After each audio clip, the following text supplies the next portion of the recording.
Kailan ang fame healthy at kailan toxic ang kasikatan? Oh, wow. Okay. Palagi kong sinasabi sa mga tao pag tinatanong ako na how does it feel to be famous, sinasabi ko hindi ako famous.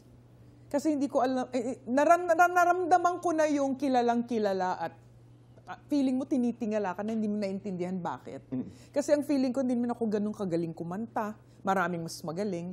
So I don't know the feeling of real fame, like with a lot of money, like oozing with money, traveling around the world with no care in the world. Hindi ko yan ginagawa. Sa ako namamalengke sa farmers, yung mga ganon. Simple lang ako.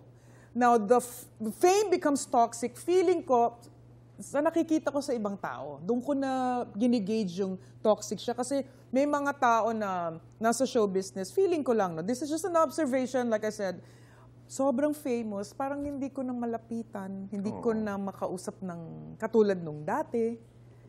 Yun yung, doon ako nalulungkot. Not for me, but for those who really have that type of fame. I agree. But you know what I'm saying, Yeah, right? I've been in the business too So long. di ko talaga ma-i-apply yan sa akin. Oo.